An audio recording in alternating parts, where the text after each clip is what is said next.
Hello, everybody, and welcome to Cinema Savvy. It is myself, George, joined responsible by Tayte for another review, another 2022 release, and this time, of course, talking about Black Panther: Wakanda Forever, now out in cinemas worldwide for everybody to watch. Many are probably watching it now tonight, the opening night Friday.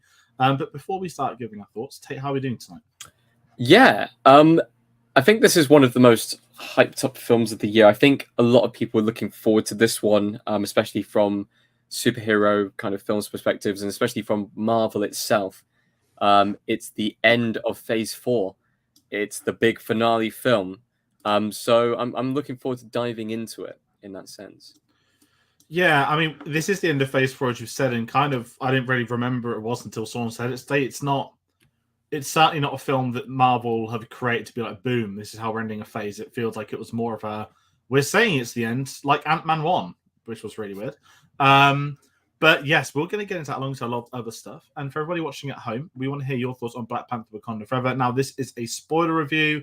We're not going to tittle around it. We're not going to do 20-minute spoiler free. We're just going to group it all together to talk about this film. It will be just one review on the channel.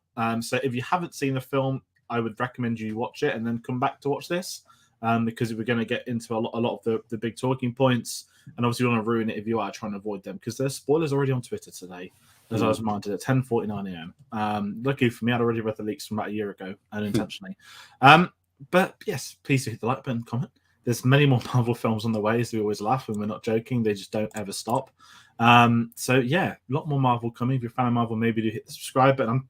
So there are Galaxy Christmas special out in a few weeks, or something like that. Yes, there is. Yes. So you never know. There's special presentations now, whatever they mean. And I need to see the Michael Giacchino one. But Tayte, aside from that, if we've got videos to announce, where are people going to find us? People can find us on both Twitter and on Instagram. That's where we are most active, at cinema_savvy. You can find us on Facebook and Letterboxd as well. Just type in Cinema Savvy, go into the link in the description, and go find our Redbubble store where you can pick up. Well, I'm not wearing the t-shirt today. You can pick up a cushion or something like that. There is loads of stuff on there. Help support out the channel. There are loads of discounts and stuff like that on this week, so keep an eye out for those as well. Definitely, everybody, please do take a look at that if you get the chance. And we'll plug a lot of other things happening at the end of the video. But if we're going to kickstart this, I think it's fair to talk about our experiences heading into the film, and I guess with that, our thoughts on the first Black Panther film. Yeah. So yeah, where do you stand with it? I know we did the Infinity Saga retrospective during lockdown.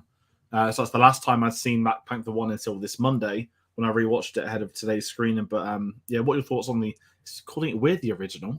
Yeah, I enjoyed Black Panther 1. I liked the fact that they looked and delved into a different area of culture that Marvel hadn't been to before, and it was an absolute cultural phenomenon of a film. Fantastically acted, fantastically set-pieced and stuff like that. It set the standard for, or not even setting the standard, it met the standard and went past it for what Marvel could do with films. Being their first, that was nominated for Best Picture race, which I don't think anyone could have thought of, going into kind of the Marvel films and everything like that. So my thoughts of Black Panther 1 was, it was fantastic. I really enjoyed it. Of course, between Black Panther 1 and now Black Panther: Wakanda Forever, we have lost Chadwick Boseman, a phenomenal talent who helmed the first film. And we kind of knew going into this film that this film would be tackling loss as a main theme, losing their talisman for the franchise, losing their main star, but not only that, losing a fantastic actor and a human being, and trying to put those parallels into film. It's very difficult, especially for a person who had so much respect and, a person who inspired people from the first film. Like, I don't think people truly understand how much of an impact that first film had, not only kind of on cinema in general, but culturally within film. So I kind of knew heading into this one that it would be dealing with those themes. I knew it'd be quite a heavy film to go and watch. So that was kind of what I was preparing myself for in the first place. Yeah, it's one of them where I can still remember the day that happened. I woke up, was in the news, and I had to sort of shake and think, wait, is this real? Like, it hadn't kicked in, and sort of quickly, the first film is, I think it's my favorite Marvel film outside, not as an MC, outside of the four done by, oh god, what's their name? The Russo brothers. Yeah. And it sits at like fifth in my rankings, and I'm still a massive fan of it. And visiting again on Monday, it's quite tough viewing now. I will say, compared to obviously a couple of years ago having lost him. But knowing this film's coming out, I mean, we're going to talk about Ryan Coogler a lot tonight, but I can't imagine the scenario that any of these cast members were in the production team working on this that spent years working with him previously through marketing as well, maybe even the Avenger films too. And then for the shock news that obviously no one knew about, which the family did incredibly well to keep private, and that's the way things should be if they want the privacy. And to the point that nobody knew, which was sort of horrific in that scale of things, that what he'd gone through at such a young age. And obviously with this film being put in production last year, it had to be completely rewritten from scratch. And I think certainly this film is probably one of the most mature films Marvel's ever done. And it will probably be one of the most mature films they ever do. It's not something I could ever imagine Marvel doing in the future. Just as some sort of very quick insights from myself on that. Bavaria in the comments, good to see you again as well. But yeah, sort of hyped heading into this. I was pretty hyped up on the sense of not like Spider-Man, like, oh my God, X, Y, Z's coming back, pump fists, like this is it. This was more of a, I really want to see this film. I'm not looking at it from a Marvel perspective too. This was me saying I really, really want to see this film that's coming out. And I'd say, going in today, okay, I was at an IMAX screening at 3:50 on a Friday, so it's in between the school rushes. There's no kids, there's no adults that are working, at a half day. And I'd say my screening was half full, which I think is good for 3:50. The 7:30 was sold out tonight when I had a look at tickets as well, and didn't want to watch it in 3D.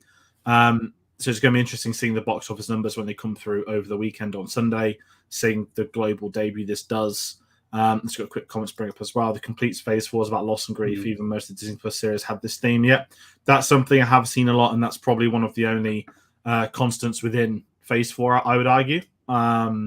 Certainly, obviously, there is a bigger picture. Look at the thumbnail of this video. It's the multiverse saga, and we've mentioned this does close out the, this story and this phase in that respect. And kind of where we're heading from that, Tate, is really quickly, as we said, this is spoilers. I guess we'll just kickstart. We're not going to go scene by scene, but we've really got to talk about the opening scene, which is the death of T'Challa, which was probably one of the biggest questions I had going into the film. I know they hadn't recast him. I know they weren't going to do like a CGI thing with him. I know that, again, at the forefront of this film being told, and this film itself is a celebration and I'm trying to think of the correct word. It's like this film is that the whole film is a mark of respect for Chadwick Boseman. I'm trying to think there's a term to use. It's a memorial. A memorial. It is. Yeah. And the opening scene, we obviously have the passing, but done via Shuri's POV, which I think in turn, given where the film goes, I actually, as hard as to talk about his death and praising an actress that follows, it's like, for the limited time they had to do this film, to make this film, with the events that happened, I still can't believe this film was made in such a short amount of time. I know Ryan Coogler spoke a lot in interviews about how tough it's been for him, and again, I can't imagine what it was like for him to lose, again, a friend alongside having to work alongside that and whatnot, and to see how they've paid that respect across this entire film. The moment you have the opening scene, I think you're in safe hands, right? That was my thoughts. That it was a very powerful opening, and up till the Marvel Studios logos come up, I would say that this is one of the strongest openings Marvel's ever done, and it's just an incredible set piece, which I think people will be talking about for years to come.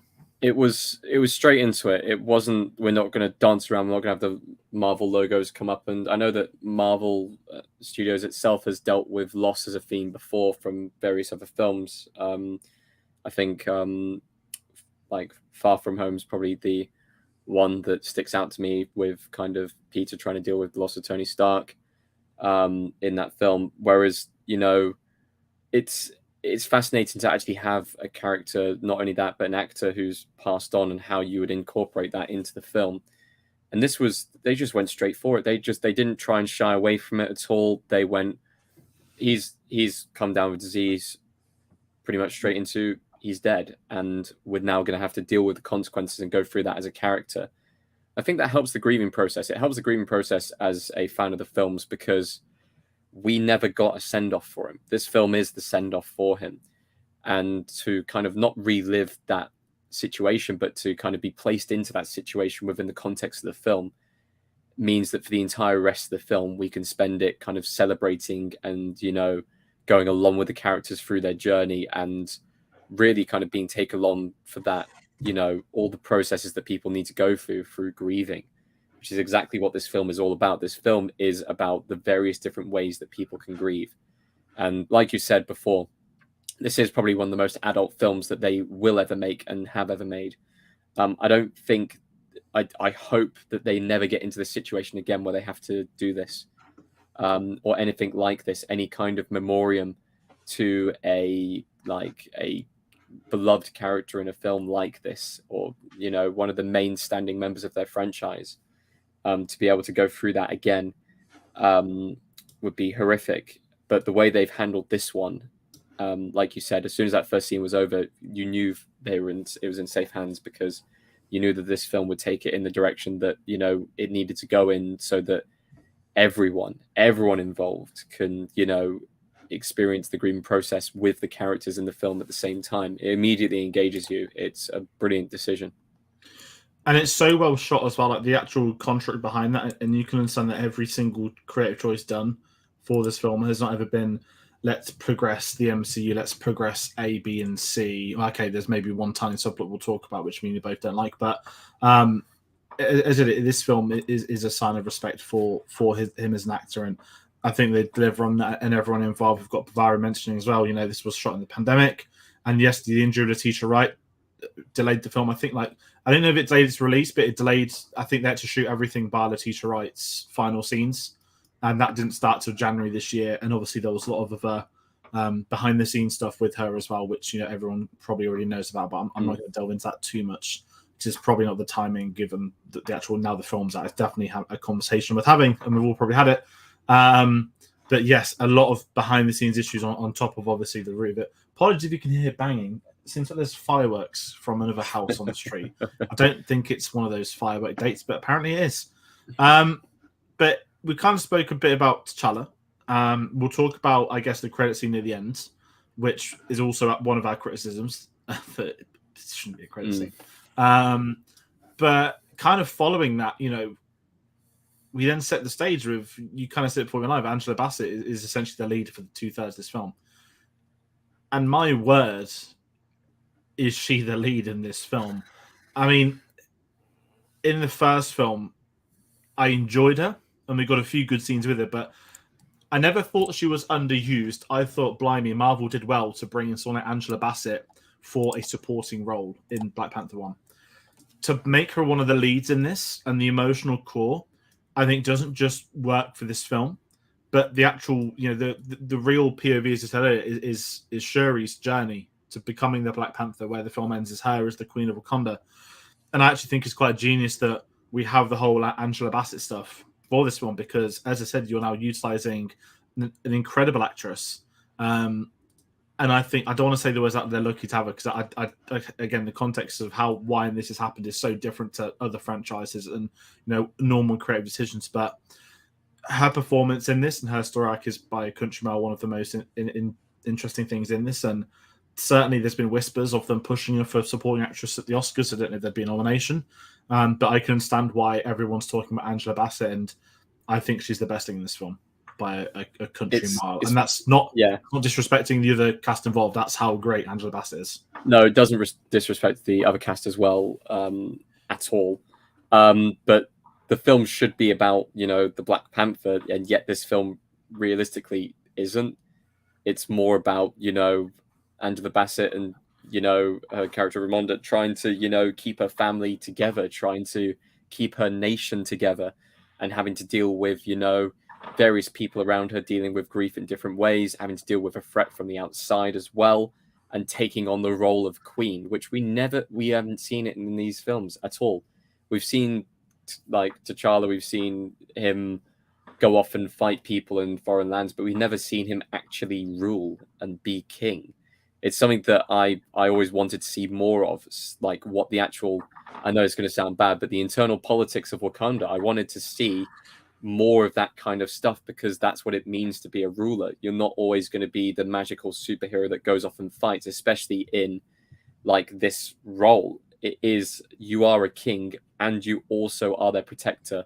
You have to balance those roles. I think that's originally what the sequel was going to be about, the balance between being a king and also being the protector, and having to, you know, think about protecting his people and, you know, causing violence upon others because of that, but also thinking diplomatically, is that the best thing to do? They do tackle a couple of those themes, but with Angela Bassett's role in this film, she absolutely wins it over with just her being a ruler, being a leader of the people, and really taking on that heavy toll of not only a loss of a son, but also the loss of a king. And it was so well put forward. It is phenomenal. And yes, I absolutely think that she should be nominated, or at least be in the running to be nominated for a Best Supporting Actress role, because this might be one of the greatest solo performances in the entire MCU. As far as acting ability wise, it's phenomenal. And the fact that she has a complete character arc by the end of the second act is quite devastating. So I mean that, you know, we lose her as well in this film, and there's obviously parallels with losing the king a year before, having another funeral. But the way this has been written, this film, the structure of it for that, again, for Shuri's character arc, this is going to sound very, this isn't a criticism of Letitia Wright as an actress at all, but I don't know if Letitia Wright would have been able to have been that lead from the get-go of this film. No. I think what this film is, it's very much a stepping stone in her going from supporting role to lead role, and by the end of it, we are 100% there with her in the lead. And I say it's earned in the respect of in story and via performance, but it all works with Angela Bassett's character, and you know, even some of the really minute things I take a lot of appreciation to, which is, you know, when she's, you know, in her not at work, but when she's in the right clothing and the head stuff as well. We don't ever get to see the grey hair or how she's naturally, but whenever she's alone with Shuri, she has that. And it's that very much that private life versus living as a regal lifestyle. And I love that we got time with them as a mother and daughter. And, you know, when we get to the big moment, which isn't just her passing, but when we see her at the ancestral plane right at the end as well, that was a big moment. And a lot of parallels to Civil War with Chadwick Boseman too, with how his story arc ends there with, you know, the death of his father. I was going to say, I'd say this film is actually very close to Civil War when you look at the actual elements of the film.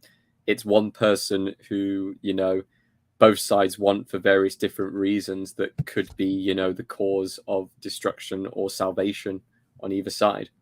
That's basically what Civil War was. Civil War was about Bucky. This film's about Riri Williams instead. Yeah. And that's what's kind of big thing. And I know a lot of people are criticizing this being essentially a backdoor pilot for not Braveheart, for Ironheart. Yeah, I just think the choice. I can deal with the Ironheart stuff because I think it's fine in the film, most of it, and I think that some of the really interesting smaller things come from underneath. You've got the Queen, you've got the Regal, and then alongside that, we then get the Okoye subplot, who is someone that's been with us for multiple films, but we haven't been able to really explore her. And, you know, we've known she's a lower character, Lord of the Throne. That's very much, you know, the role of it's like House of Dragon. It's like Kingsguard, isn't it? But I love the fact we have this very public, horrific dismissal of her, but it's the Queen's orders. And you think, you know, as viewers, how on earth can they do this? We know it's not Okoye's fault, but then you get the reasoning from the Queen and you sit there thinking, wow, well, actually, you know, she's not, from her point of view, to get Star Wars way in, she's not wrong. And it's an incredible moment. And one thing I kind of love is with Okoye's stories, they don't reinstate her at the end. It's very much gone to one of the other characters, I've forgotten her name, who's been, I think, in the TV shows as well as the first Black Panther film, which to me makes it interesting moving forward to see what they want to do with Okoye too.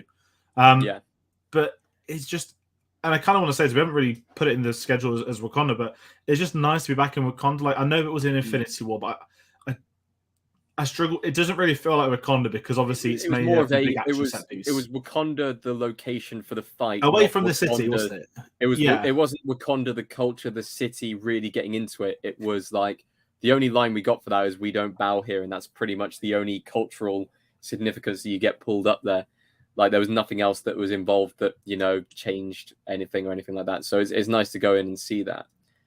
And I just want to go back to Shuri as a character, because going into this film, my opinions on Letitia Wright aside, reserved, because they do have to be reserved in this film. You have to separate the kind of the artist from the. It's hard not to laugh at one point. It is really very hard not to laugh at one point. Well, I was going to actually talk a little bit about that. Her entire arc in this film is, does she stick to her previous beliefs of science and, what she knows, what is in front of her, her technology? Or does she go to tradition? Does she go to the culture and religion that her family believed in so much that she's rejected for so long? And it's that embracement of it. It's the fact that she's been promoted in her role of her culture. She's not just gone from, oh, she's the sister of the king at the moment. No. In this film, she becomes, the new Black Panther and the queen. She has to embrace that tradition that she's rejected so much and, embrace ideas like the astral plane and embrace ideas like that she previously rejected. She was like, no, it's hocus. It's not there. And that's where this film falls down onto as well. It is not only kind of grieving and how to deal with that grief, but it's also deep embedded tradition and how to kind of respect your own culture and stuff like that. We did get a comment up, and I will bring it up. The fuck are you wearing? If people didn't know, my heritage is from Zimbabwe. My dad is black, and that's where my family comes from. This has been passed down from my dad and my dad's dad. And I thought it'd be appropriate to wear today, to celebrate culture, because, Wakanda isn't a real place, but it celebrates a lot of traditions all across Africa and a lot of cultures that have been represented and a lot of traditions that have been represented. And that's what the film reflects quite highly. So. No, and I knew that, but I didn't realize we get someone moaning in the comments. But no, that's how it goes. But I guess because I've known him for so long, that's what's interesting. Yeah. Bavaria, the rumors about a Disney Plus series. I think it was confirmed, like a Wakanda series. I'm going to be blunt and say I really hope it doesn't go ahead. Just in a really, really, really polite term, in the sense that I think Ryan Coogler is owed a break right now. Whatever time off he needs, he deserves it. He needs to take it. For whatever he wants to do moving forward. I'm not even talking Marvel, just his life. What he's probably had one of the toughest directing jobs of any director the last 20 years, the last couple of years. So he absolutely deserves some time off. But if we talk about someone we haven't spoke about yet, I know we spoke about Wakandans. And also very quickly, do you want to talk about the comment very quickly? That's kind of jumping towards the end, but. Ish. I'm not 100% sure. She just become queen. We had a debate about this beforehand. So when we were going through the final scenes and we have M'Baku kind of going in and saying, "Oh, I'm going to challenge for king," George thought of that as a kind of I've always like a crap joke. Like a joke, like she's rejecting the previous traditions because she's going to do things her own way. I saw her as M'Baku actually showing his leadership skills throughout the film, actually showing that he has mercy, is not just a brute. And that he can actually negotiate and actually, have really good sense of mind for situations. He was king during the blip as well. He was, and I think that is him actually challenging. And Shuri will be Black Panther, and M'Baku will be king. That's how I saw it. So that's up for debate because I don't think it's been confirmed either way. It's too soon to confirm it either way. Yeah. But that's kind of our thoughts on that comment, at least. Because we all live in Baku as well, and that's the other big thing. I think he's one of everyone's favorite characters especially from that first film. I think Winston Duke's an actor that not many people have seen in much before then, and he was one of the real standouts of this. And again, in this film, and kind of we talk about him very quickly. We didn't get. I don't want to say we didn't get a lot of him. He just we didn't get him for ages. Then when he popped up, like he's just so welcome. Even some of the funnier things, like he was calling him like the fish, like when. What this film does, which Marvel struggled with, Marvel now goes for forced humor. Whereas when there's comedy in this, a lot of people are laughing at certain scenes. It's very much like, here's some natural humor that's come from the people in the area they're in. And one of the funniest things I laughed at was the when he spots Namor for the first time.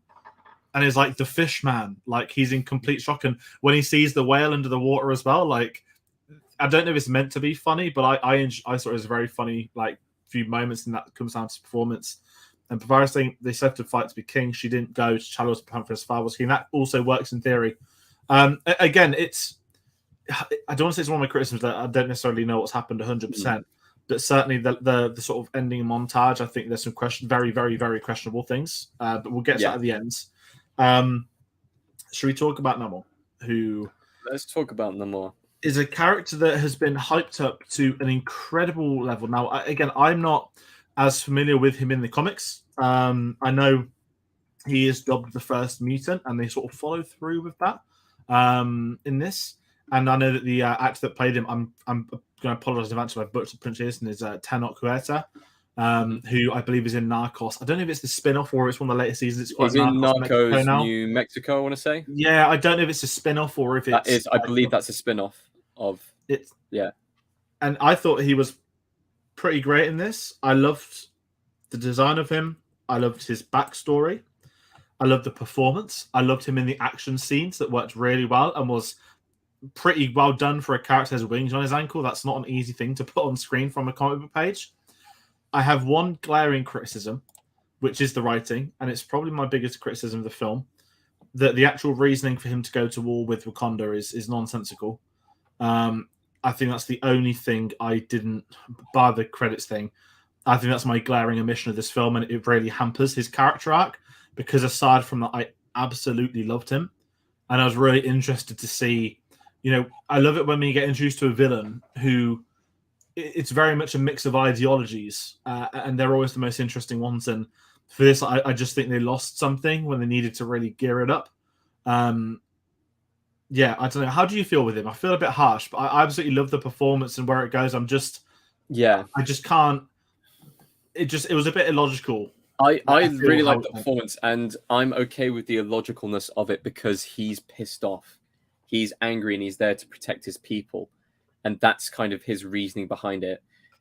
I think it's almost like he's looking for an excuse that doesn't make him look like a complete dick, basically, because he wants to kill this girl. And he's like, oh, okay, I'm going to threaten you guys because honestly, like I've got nothing on my plate here. In my own opinion, she needs to die, and I'm happy to go to war for it because otherwise we're going to be found, and I don't want the implications. We've been hidden for so long.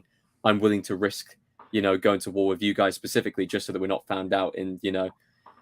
So I'm okay with that kind of reasoning. I love the fact that because I know a lot of people, as soon as the rumors of Namor being in there and stuff like that, it was immediately people were going, oh, it's just going to be Aquaman, but Marvel. But, they moved away from that. They went for a completely different, brand new kind of origin story, based it in kind of Mayan, Mesopotamia stylings, which I absolutely loved. I love it when they bring in various different cultures into the MCU and just into film in general, because we don't see enough of this culture being represented. And I'm glad they also cast people who had heritage from that area as well, because that was a brilliant casting decision in that sense. I think he plays it fantastically. In the comics, I know he's meant to be an anti-hero and he's meant to be a complete asshole. Like, he will make rash decisions, kill people on a whim, but also he does side on, err on the side of good. He is there to protect his own people, and it's understandable that that's why he's acting in that way. So I saw him as the perfect kind of villain for this setting for this film, because he has he lost himself. Like, he believes that he's suffered, and it's how he's kind of been brought up and what he's experienced over his time. He doesn't want to be exposed to the world, so he's happy to, go and kill for it, to, protect himself. Yeah, and a good thing that I remember reading ages ago was that, the Illuminati in Doctor Strange, there was talk originally they were going to put Namor in, but Marvel shut it down, like, no, we've got real plans for this character, and I think there would have been slightly more than just Wakanda Forever. I think they would have had something else in the pipeline. Obviously, he has a very open ending, and we've got a great comment by Bavaria. Yeah, I just saw that as well. Namor's acting in the comics. He was never logical or hothead. He was created for Aquaman. I like the different origin, and this is kind of it. And it goes in turn, I guess, with the Black Adam review a couple of weeks ago, that Dr. Fate was around before Doctor Strange, and they're very similar characters in their own right. And I guess in this logic here, and obviously you'll split the Namor cares for his people, everything to protect them, and that's why I love the concept that they're a secret hidden race. I mean, I'm just going to be the guy that says the elephant in the room that we've got 2 films coming out in the space of a month. It's about water and blue people coming out of the waterlands with this avatar and riding giant orcas and whales and whatnot. They beat them to 2 it. very different films. Yeah, it's going to be the real like water winner. Who's going to be the best one? I think I know which will. If I'm being blunt, one of them looks bloody incredible. Everything I've seen about it, but yeah, it's again like because I loved his character. I can let it slide. It frustrated me because I think this film's like on the verge of greatness, and I know it's dealing with its inherent and more important themes, which is the passing of T'Challa, the mantle, the legacy, the throne. And I really enjoyed his parallels that he's been hidden for centuries, and he needs to remain hidden. And I liked that stuff. It just lost me ever so slightly, and it just felt again like the stuff we've got to kill the scientists. Well, here's a country that is genuinely going to offer you peace. If you just give the scientist over, they're going to keep her. It's not going to be an issue for you. Now, I know that based off some leaks that went around like a year ago, every single... and I don't ever read leaks. I avoid them. But some popped up and I did read them for this film. It got everything but one right. And the one thing it didn't have is that Doctor Doom was going to appear. This is a really random tangent now.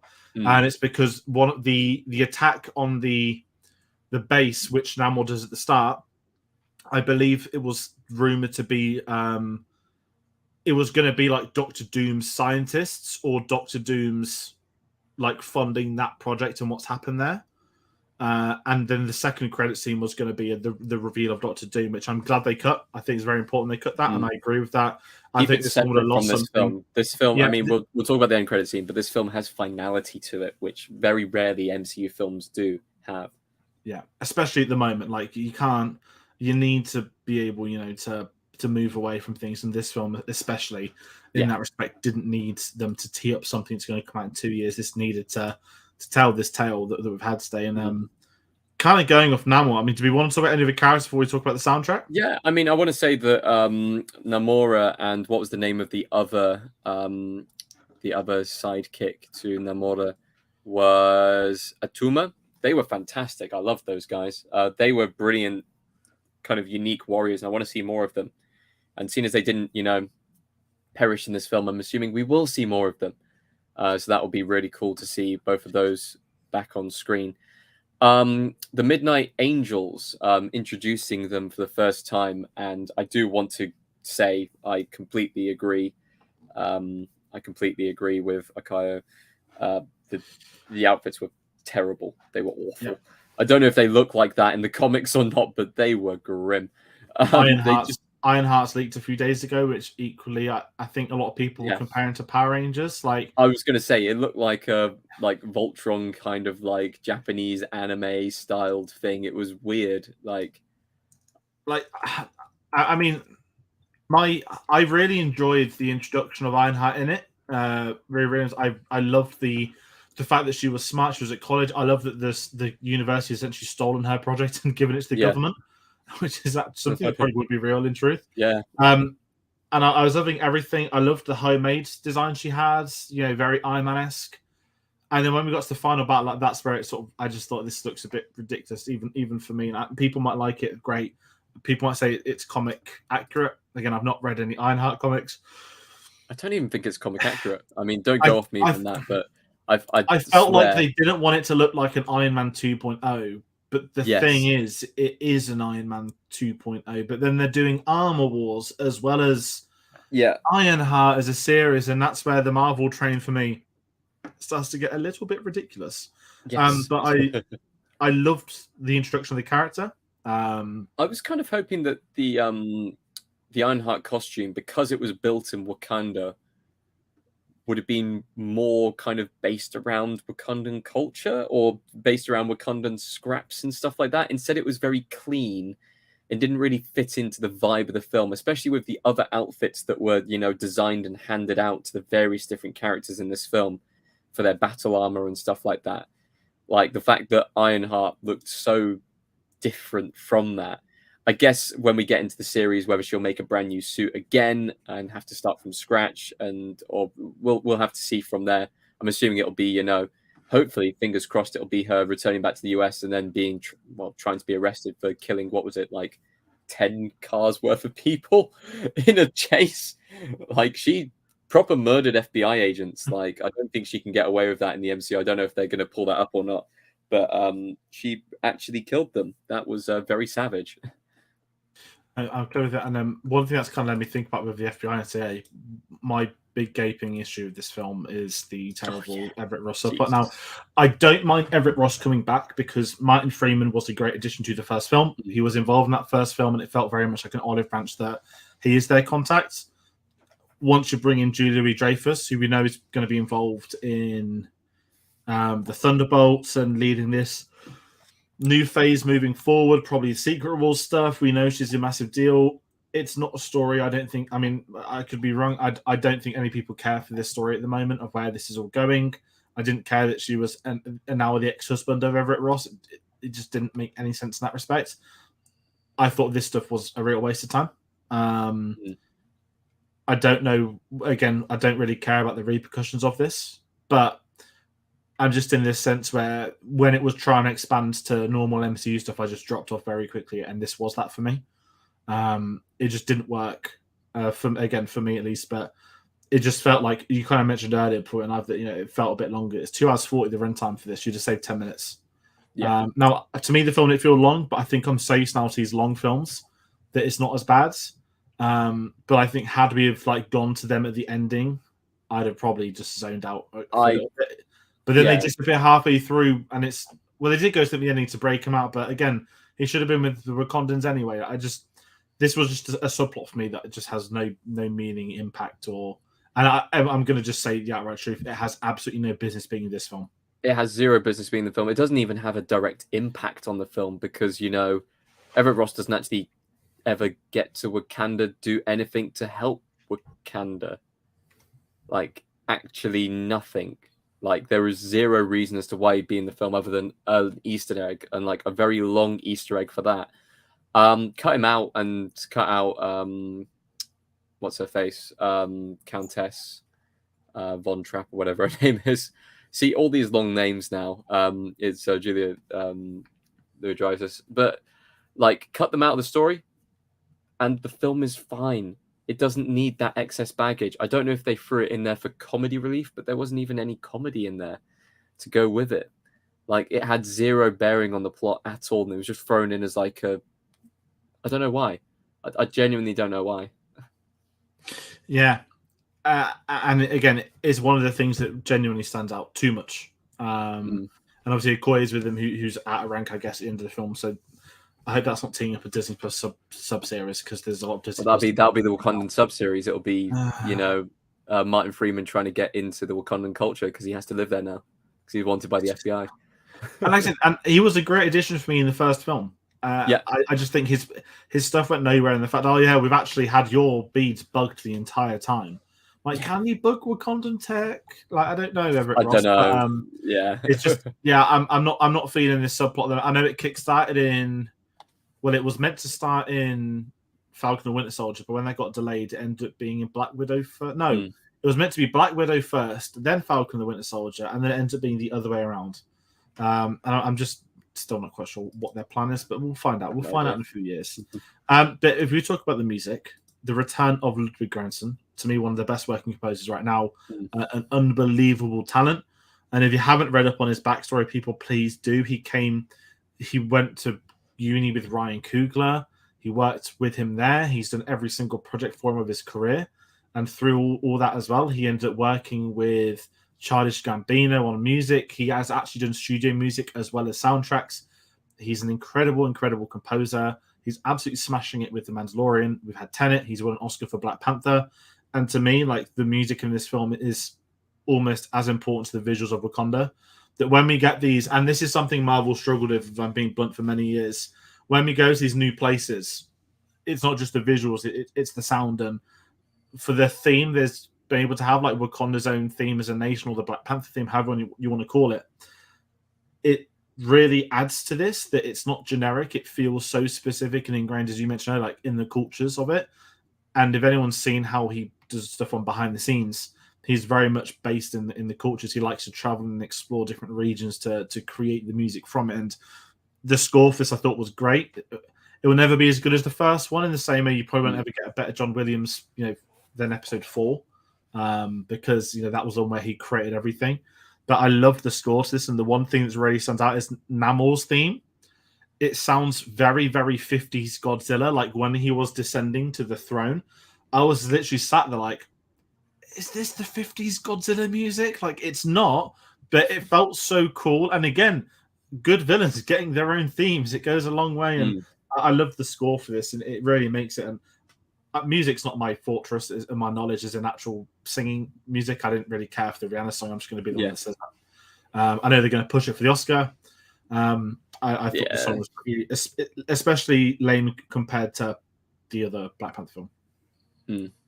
I think I know that they like their end credits and stuff like that. I think this could have been the first, Marvel film where they could have had, Shuri staring into the fire or sat on the beach and just have a wide shot and have the credits coming up.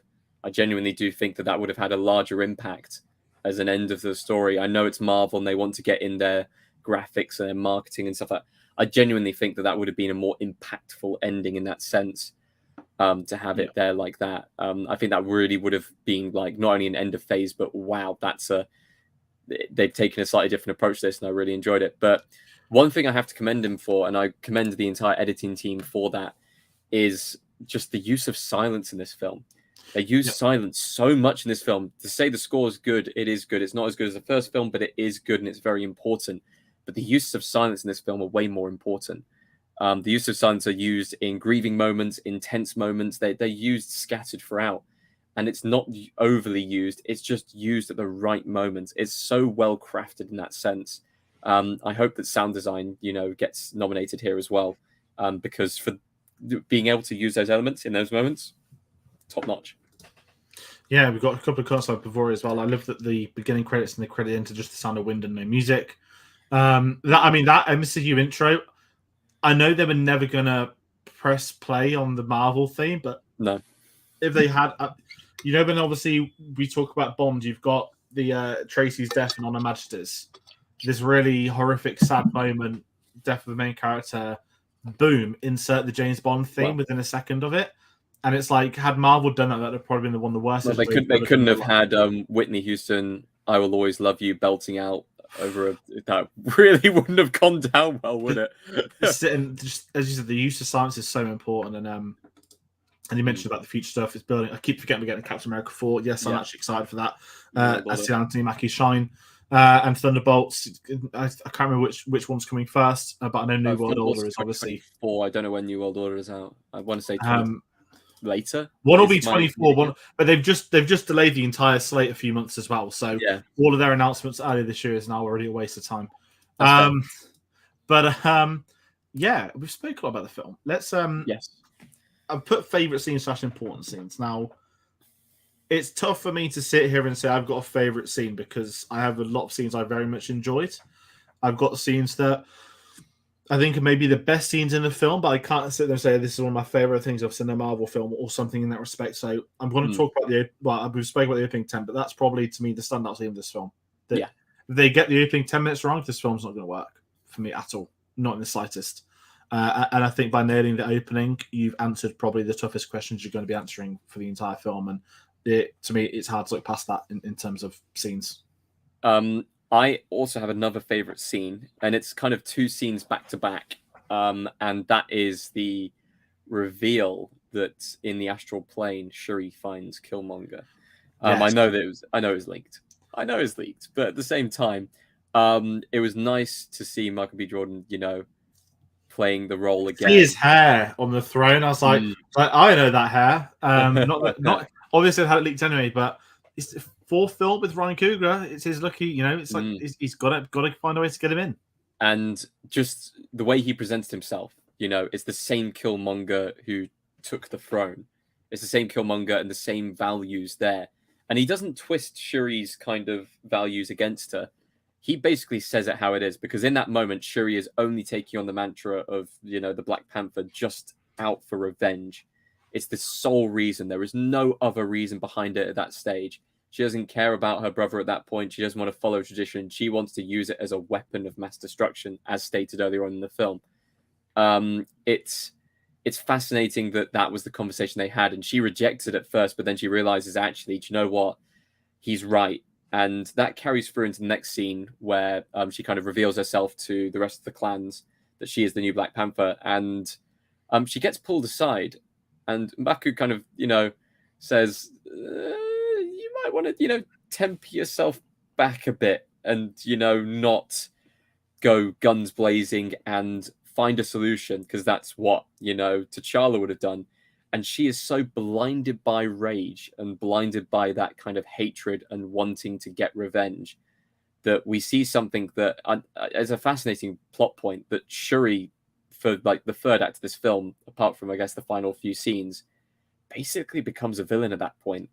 Like, she's not a character you can get on board with. She is fully out for that revenge plot, and that's not what heroes do.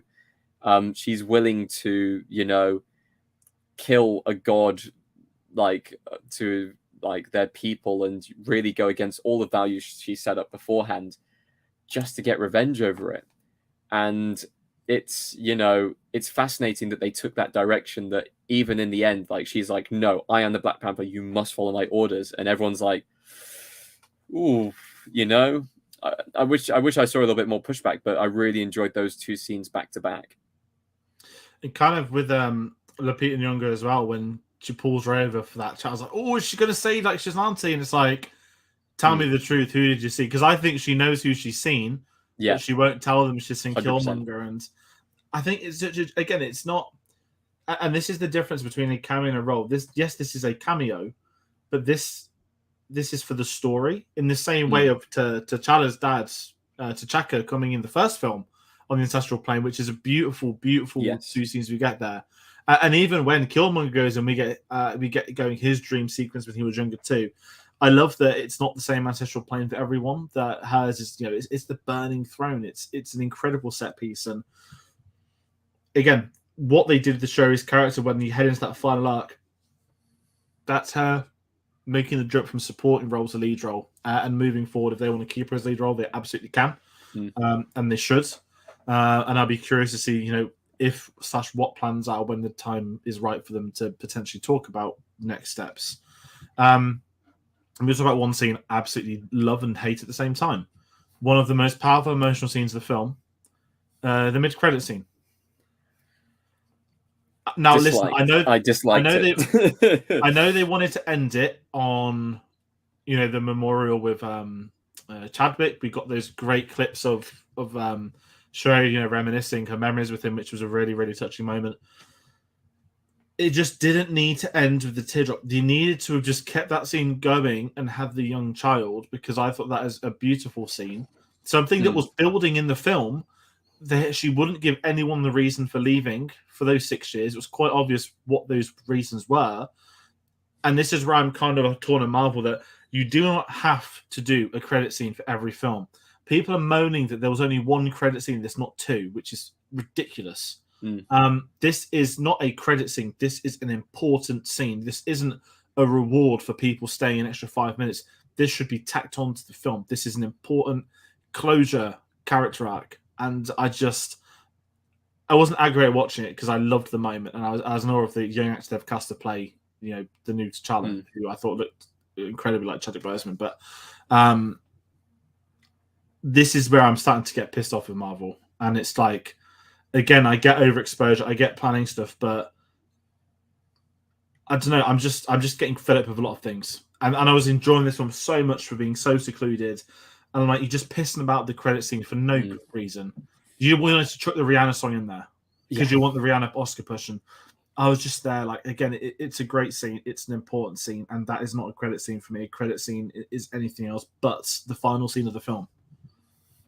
Sorry. I disagree with the end credit scene. Not for the actual contents of it. I 100% agree with you in the fact that it's a fantastic scene and it's absolutely needed. But at the same time, it's part of the film. it's when you go to the cinema, you get drawn in, and with the end credit scenes, it's nice to have a what's going to be coming up next, and also maybe a funny bit from the film kind of thrown in as well, a bit of comedy. But this isn't either of those two things. It is part of the film. It's part of the story. It explains the key important story element. Like, it explains an area of conflict. It makes no sense as to why it wasn't put in there, other than, the Rihanna song pushing that for the Oscars. But all I'm thinking is, well, hold on. So you're removing me from the film, you're putting up credits, you're playing a song, and then you're drawing me straight back into the exact moment, the Yeah. exact same moment we just left. No time jump, no change of location, nothing. It removes you from the experience completely, and I doubt that is Ryan Coogler's doing. I'm sure I that's a was studio thinking thing. that. That's what I was literally 100%. about to jump in and say. That is Yeah. a studio conscious decision. That's not the director's conscious. It's a poor decision from Disney. It doesn't affect it too much, but it does remove you from the film. It takes away any of the emotional impact from the film towards the end, which I disagree with as well. But yeah, no, I just wanted to bring up because that's an important thing, and I think a lot. When I got home from the cinema like literally about 20 minutes before we went live, so I've not read up on a lot of people's spoiler things, but I imagine this will be a big thing people talk about. And also, I'm not here to shit on fans or people that enjoy that sort of stuff. But if you're the kind of person that sits there waiting for 2 credit scenes and are really interested to see what comes up, I bet even they would probably be disappointed. And they would also say the same thing. This isn't a credit scene. This is the end of the film. It's not like the end of Infinity War where, yes, it could have happened before, but we've not been with those characters for 3 hours. We've not seen Nick Fury for a bit. Let's use this to tee something else up. There's a certain time and place to do that stuff, and this was not the time or the place or the film. It's very frustrating. Bavaria, I went dark on social media, so I wasn't spoiled. To be fair, I've not had any Marvel spoilers for many years. I normally stay off it. I just went on this morning, so it was on a half day, and I didn't expect 11 in the morning because normally we don't get it the same day as America. So it must have been like the people in America coming out of midnight screenings tweeting it in the morning our time. So that's what that would have been. And I guess normally it's because we get them. I mean, we still haven't had a Marvel film having a midnight launch post COVID, which is very strange. But aside from weird credit moaning scenes aside, if I'm going to head into my final thoughts on this film, I absolutely loved it. Again, I've got a couple of issues with it I made clear, but I'm also, because I'm so fresh to seeing it, it's been interesting how this has gone. I think a lot of people like it. I don't think too many people are I'm not going to say bowled over by it, but this isn't going to have that acclaim the first one has it, and it's impossible for this film to stand up to it's impossible for them to stand up to the concept of the first film. It's just 2 completely different entities. It doesn't matter that this is a sequel. They are 2 completely different films.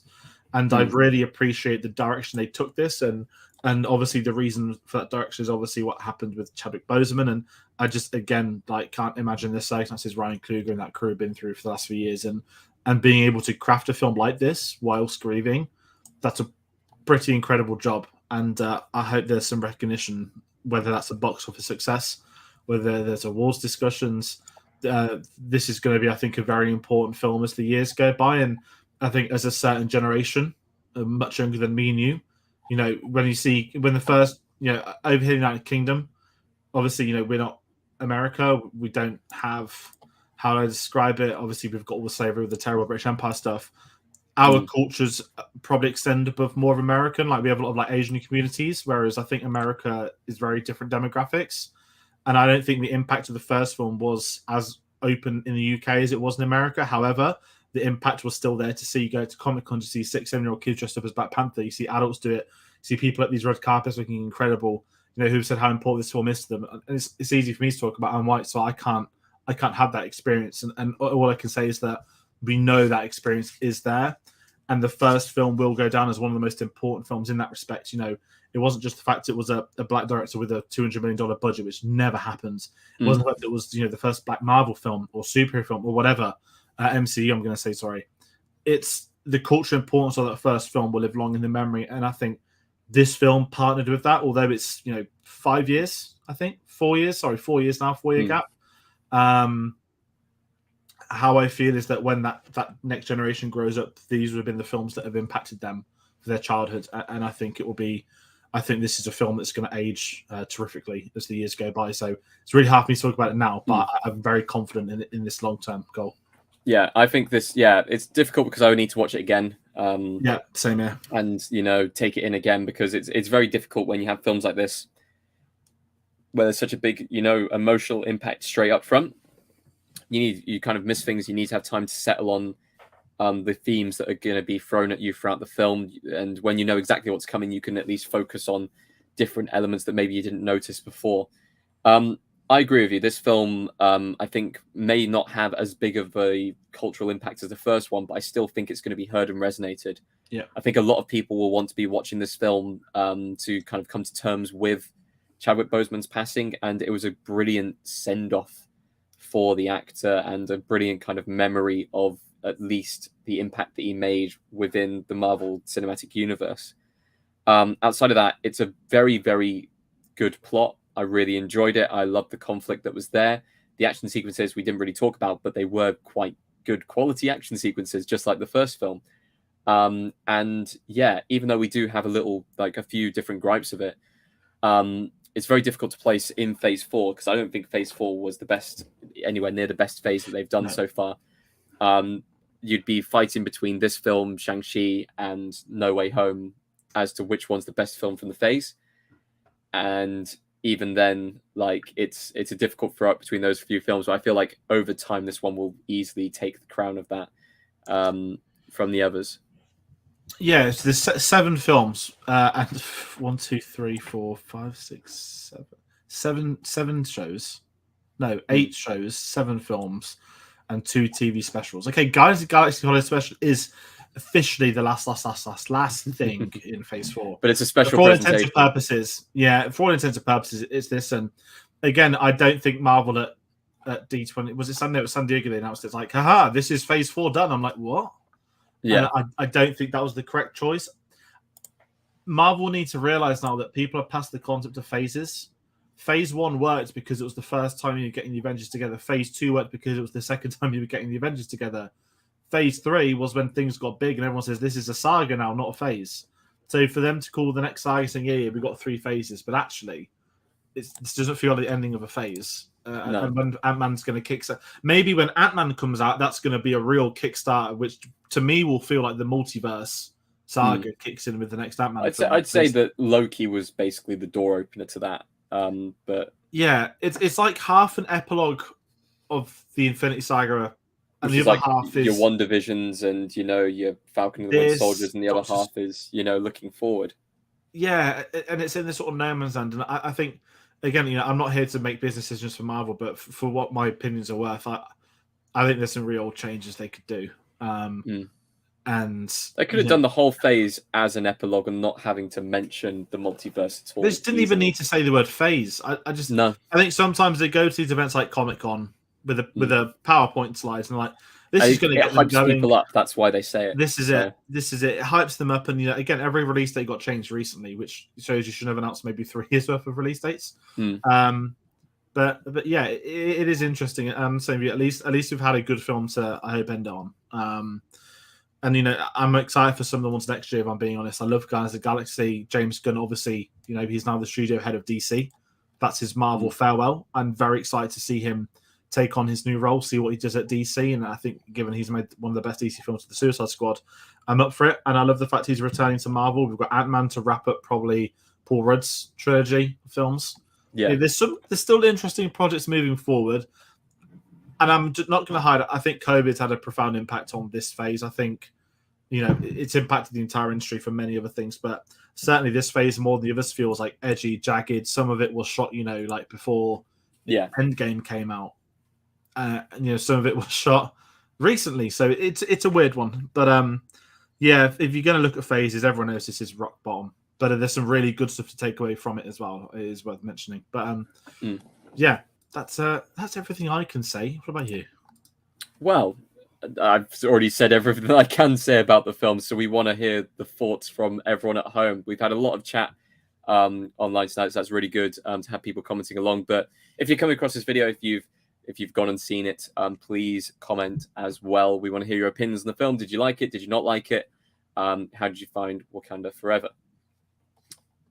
Also, go follow us on our socials. So we let you guys know about all the videos coming up on our socials. So go find us on Facebook and Instagram and Twitter and Letterboxd, everywhere. The links are down in the description. Everything's scrolling across the bottom of the screen. You guys should know by now. And also go find us on Redbubble for any of our merch. Now, George, what do we have coming up on the docket? Okay. There's a fair few things happening. So, Andor spoiler discussions every Wednesday. We've got 2 episodes left this Wednesday and next Wednesday. Episode 10 went up this week, which is a great review. Got some Andy Serkis hype, who was a big part of the first Black Panther film. Go check out that video as we just get to talk about Andy Serkis, which is always a great thing. And we're also rounding out the Steven Spielberg retrospective. Our final reviews coming out this Tuesday, the 15th of November. That's West Side Story. That's me and Tayte on that one. Then it's going to wrap up on the 22nd of a humongous top 10 list, which we're excited for people to see. So that series is wrapping up. Phase 4 of Marvel's wrapping up. Andor's wrapping up. Moving forwards, there's going to be new shows, new announcements, loads of other stuff happening. We're heading to the end of the year. There's going to be meetings. We're going to be discussing things. But for that short-term moment, Enola Holmes review coming tomorrow. Enola Holmes 2 review, sorry, not Enola Holmes. Tate's done that one. And then there's going to be our second home media review. We got sent this lovely copy of War of the Worlds on 4K by Paramount. So there will be a review out for this. I don't think I'm going to be able to get it done before Sunday, but maybe Monday if things work out well with timing. So there's a lot of announcements, a lot of things happening, and the best place, as we said it, is to get us on social media. Just follow us on there. It's where we announce stuff. We use the YouTube community tab a lot more now as well to share videos, but it's a very weird thing that. So I try not to announce things on there. But that's everything I think coming up for now. I want to, as we said, thank everyone for commenting below today. If you're watching down in the future, so please leave a comment. We'll reply to them, have a look at them. And we hope you enjoy this film, and we want to hear your thoughts on this film. And as I said, I'll be monitoring the box office as I always do, and I'm excited. And maybe on our Oscars live stream that we do every year, we'll be talking about this too. So take care. Thanks for watching, and we'll see you then.